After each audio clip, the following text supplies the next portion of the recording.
Olá, estamos de volta com mais uma aula de Geografia para o 7º ano, lá na página 330 da apostila do módulo 3. Formações vegetais nativas do Brasil. A extensa diversidade da paisagem do nosso país é resultado da interação de diversos fatores ambientais, como clima, solo, rede hidrográfica, altitude e outros. Brasil, formações vegetais nativas. Então, essas são as formações vegetais do Brasil: floresta amazônica, mata dos cocais, caatinga, cerrado, pantanal, mata atlântica, vegetação litorânea, pampas e mata de araucária. Vamos lá. Principais tipos de vegetação que se desenvolve no Brasil. Floresta amazônica. Esta é uma imagem da floresta amazônica. A área que essa floresta ocupa corresponde a 50% do território brasileiro. Conta com uma grande quantidade de espécies de árvores que podem chegar a 60 metros de altura. Tanto a fauna quanto a flora são diversas. Essa região abriga 10% de todas as espécies do mundo. Muitas espécies animais e vegetais dessa floresta ainda são desconhecidas e não foram catalogadas. Vamos agora para a floresta tropical. Vou colocar a imagem da floresta tropical para vocês verem como é. A floresta amazônica é uma floresta bem fechada, viu, gente? Olha, ela é bem fechada. A floresta amazônica, a mata atlântica, agora nós vamos... floresta tropical, que abrange a mata atlântica, tá? Essa floresta, ela se estende por uma vasta área do Brasil, do litoral do Nordeste até a região sul do país, porção em que também é chamada de Mata Atlântica, como eu disse para vocês, né?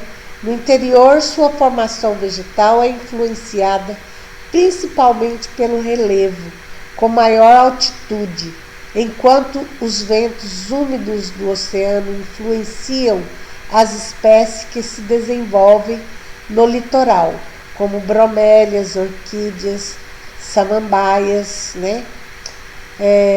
Vegetação de floresta tropical, tá? Na região do sudeste aqui. Vegetação da floresta tropical, região do sudeste. São Paulo, né? Enfim, sudeste do Brasil. Rio de Janeiro. Agora nós vamos para a caatinga, tá? Essa é a imagem da floresta caatinga, presente no interior do Nordeste, da região do Nordeste. Essa vegetação, ela destaca-se por espécies como cactos e plantas arbustivas com espinhos, né? Para se adaptarem a um ambiente seco de clima semiárido. Essas plantas, elas desenvolveram um mecanismo para conservar água em sua estrutura. Essa é uma paisagem da vegetação de caatinga, tá? Da região do Nordeste. Agora, nós vamos para o Cerrado.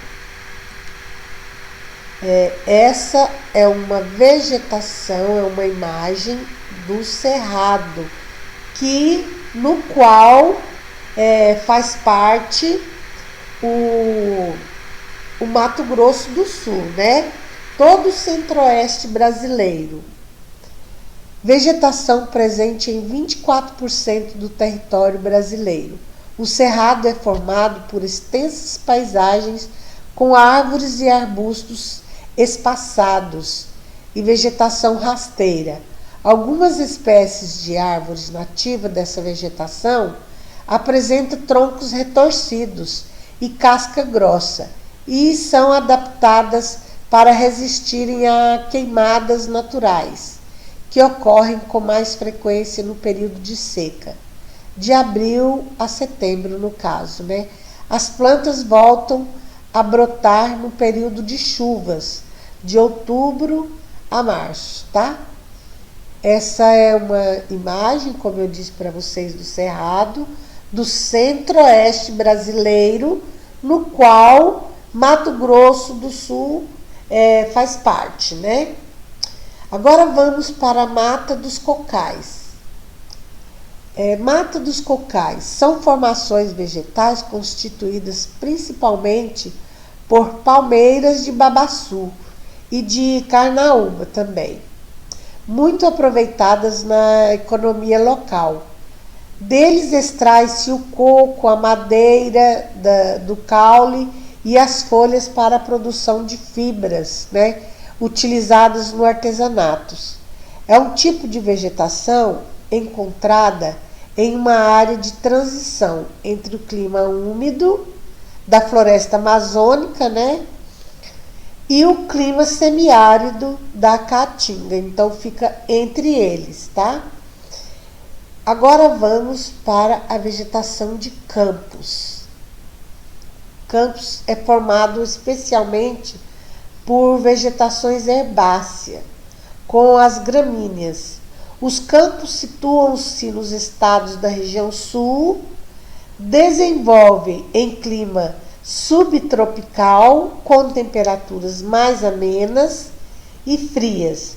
As gramíneas apresentam entre 10 e 5 centímetros de altura. Esse tipo de vegetação se espalha por serras e área com relevos mais ondulados.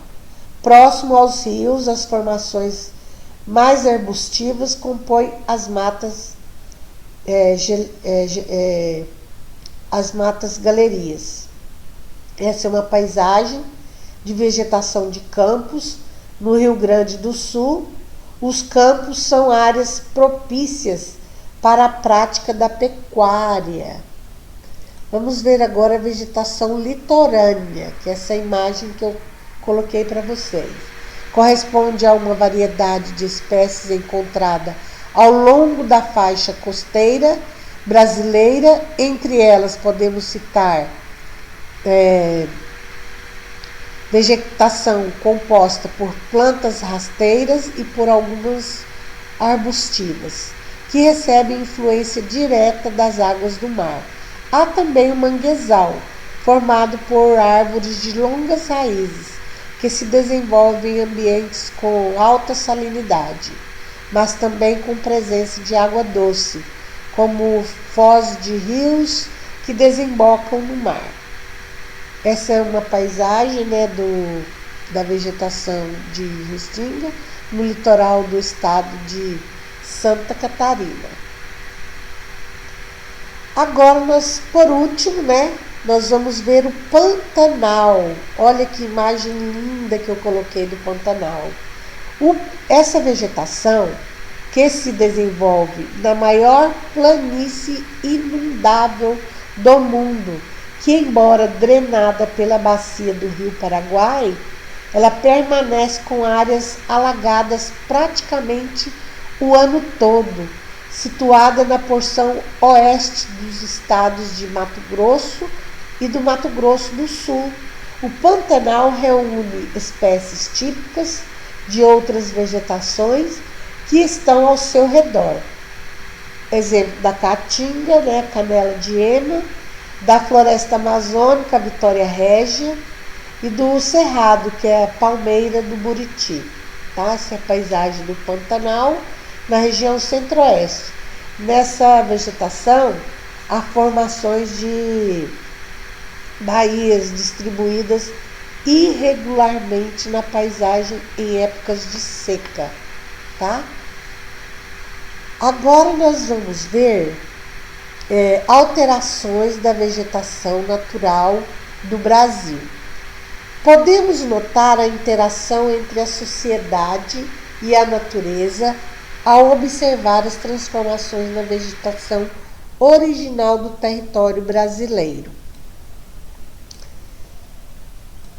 Olha o mapa que eu coloquei, tá? Retração da vegetação nativa. No modo geral, nós podemos afirmar que as alterações nas vegetações foram consequência do processo de urbanização, da ampliação das atividades agropecuárias e do avanço da fronteira agrícola no Brasil. O cerrado é uma das formações vegetais mais ameaçadas do país. Suas áreas passaram a ser ocupadas pela atividade da pecuária extensiva e pelo cultivo principalmente da soja, né? Além disso, o uso intensivo do agrotóxicos causa um grande impacto no solo, tornando-o infértil e improdutivo. Mas a vegetação que mais foi transformada no Brasil foi a Mata Atlântica, tá? Nas últimas décadas, os processos de industrialização e de urbanização contribuíram ainda mais para seu desmatamento e atualmente contabiliza-se somente 15% de áreas remanescentes da mata original. Olha, isso aqui é umas imagens que eu coloquei para vocês, queimadas, né? Na floresta amazônica, ó, tá? Desmatamento, né? Aqui é no Cerrado brasileiro, né? Como eu disse para vocês, a vegetação que mais foi transformada no Brasil foi a Mata Atlântica, né? Nos últimos 40 anos, as áreas agrícolas vêm expandindo-se ainda mais em direção aos estados do norte, acelerando o processo de desmatamento até a década de 1960, aproximadamente 98% da vegetação da floresta amazônica era transformada, era preservada, tá? A partir de então, perdeu-se cerca de 13% da floresta original. As atividades de mineração, madeireira e o avanço da agropecuária são os fatores principais para o desflorestamento da floresta amazônica. Vocês podem entrar na internet e colocar imagem via satélite da floresta amazônica. Vocês vão ver quão grande já está o desmatamento dessa floresta, né? Nós ficamos por aqui. Fiquem com Deus e até logo.